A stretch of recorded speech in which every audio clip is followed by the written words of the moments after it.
transparan, real time, seperti Prof dikatakan tadi, under IT dan sistem. Saya pikir itu bisa yang baik. Yang paling serius adalah dengan PTNBH kita bisa meningkatkan dan harus meningkatkan pendapatan publik lebih besar dibandingkan APBN. Nah, saya mengusulkan, awal saya katakan tadi, kita harus membuat dana lestari, endowment fund, perusahaan-perusahaan bersama dengan alumni. Hasil-hasil riset yang bisa dihilirisasikan, di-coach betul-betul paten yang dibuat, bagaimana bisnis plannya. Saya pikir di beberapa negara, sebagai besar dana menggerakkan di proses dana implementasi hasil riset.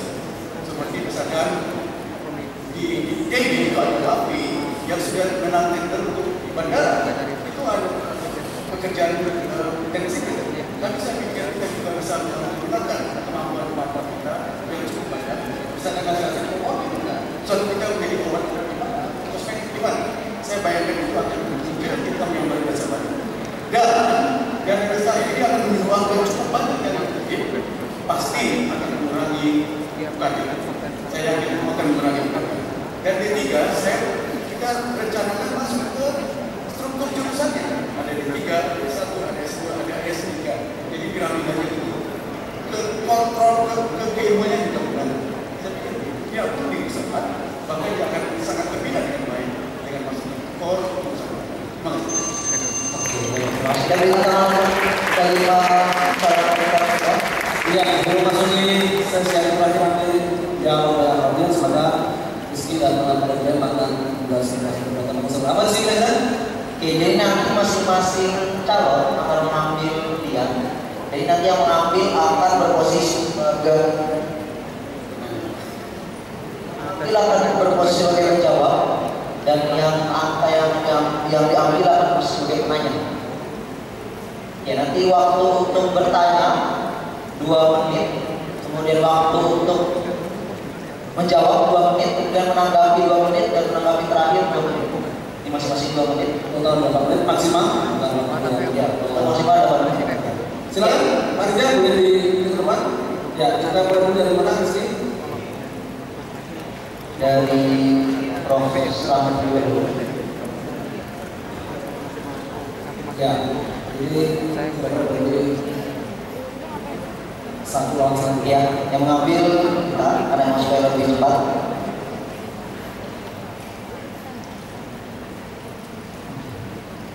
Untuk Prof. Slamet akan menjawab pertanyaan dari Prof.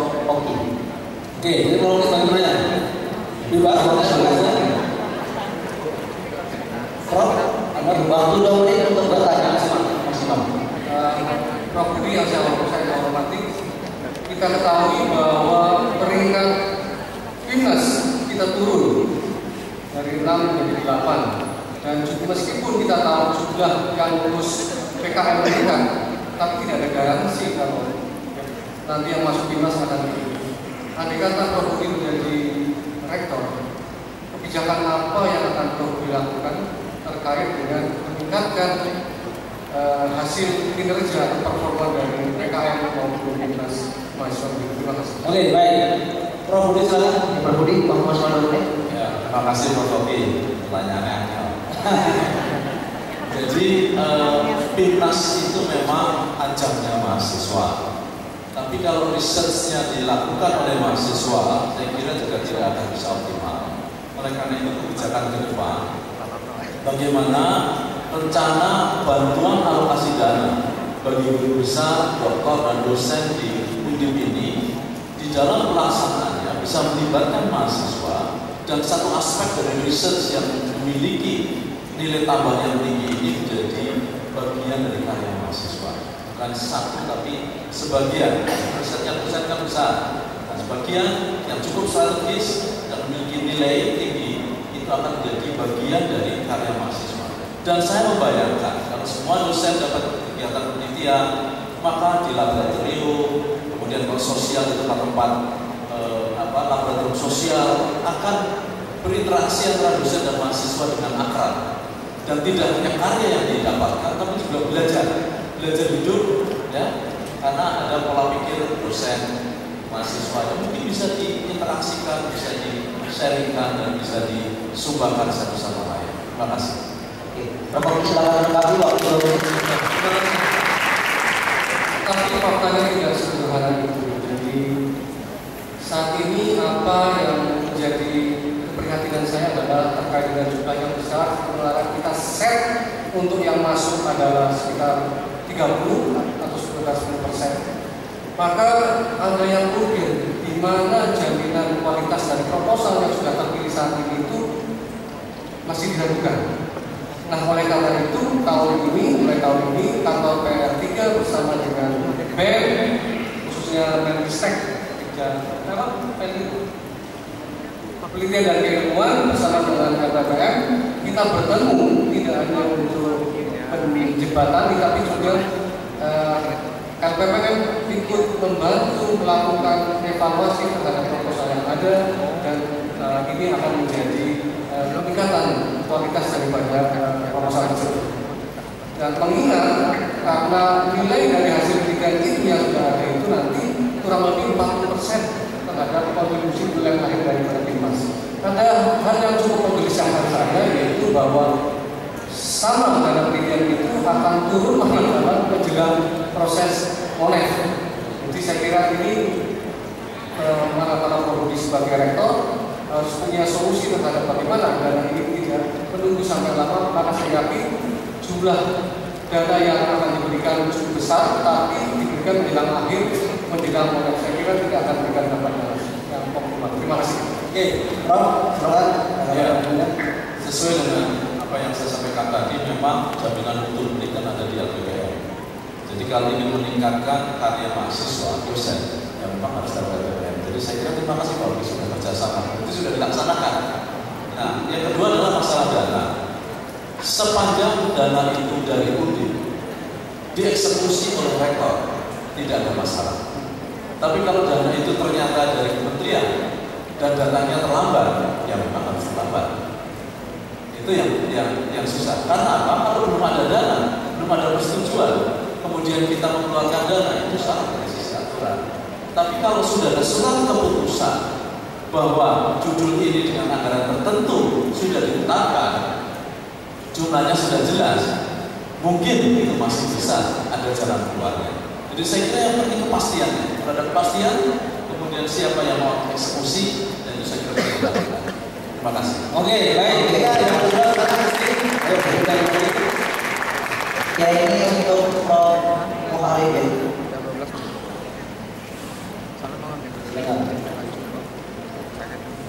Siapa yang bertanya?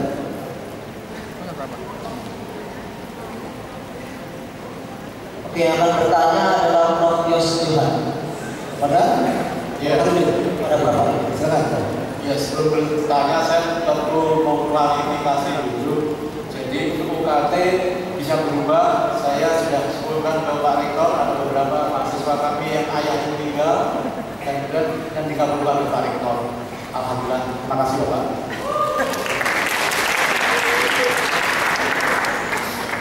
Rektornya soal ya, Pak Arifin, jadi begini, banyak dari kita terjadi satu anomali.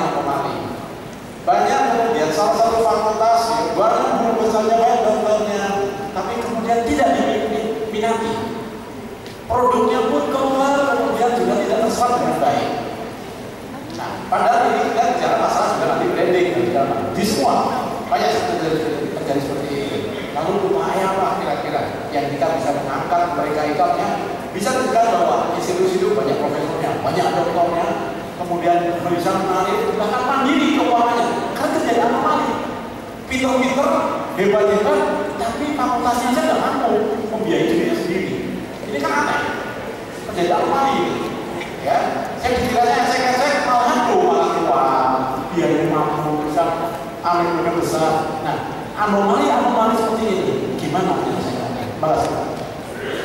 Sekarang jadi faktanya memang hampir di seluruh Indonesia ada program studi yang jumlah peminatnya tidak banyak, ada program studi yang peminatnya banyak. Karena ini tidak hanya masalah internal, ini juga dipengaruhi oleh masalah-masalah eksternal, politik, sosial ekonomi, dan lain sebagainya. Nah, oleh karena itu, disinilah fungsi dari university. Namanya juga university yang diunikan. Jadi di sini letak fungsi manajemen universitas. Nah, oleh karena itu, fakultas-fakultas program studi yang jumlah doktornya banyak, jumlah profesornya banyak, jumlah stafnya banyak, ternyata jumlah mahasiswa tidak banyak, perlu didorong terus untuk mampu mendiversifikasikan program-programnya, baik program-program pendidikannya, program-program penelitian maupun program-program yang mengarah ke bisnis nantinya. Jadi saya kira dengan model seperti itu, ya, secara finansial mereka sedikit-sedikit akan berkembang sehingga dia juga akan mandiri. Tapi kata kuncinya menurut saya ada di fungsi universitasnya. Karena bagaimanapun ya, ibaratnya kita punya anak itu ada anak yang kemampuannya terbatas, ada anak yang kemampuannya sedang, ada anak yang kemampuannya hebat. Disinilah letak fungsi dari orang tua untuk bisa membina putra-putrinya supaya dia semua bisa produktif. Saya kira itu.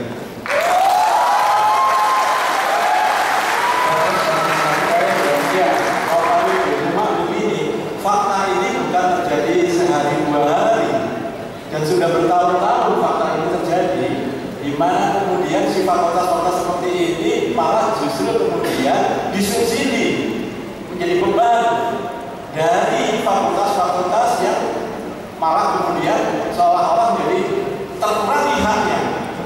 Contoh misalnya dalam masalah pemberian remunerasi misalnya, fakultas hukum hanya untuk 45 miliar, tapi kami dipotong 15 miliar untuk subsidi 11 untuk yang lain. Kami ikhlas-ikhlas saja. Tetapi ada sesuatu bahwa manajemen di dalam fakultas-fakultas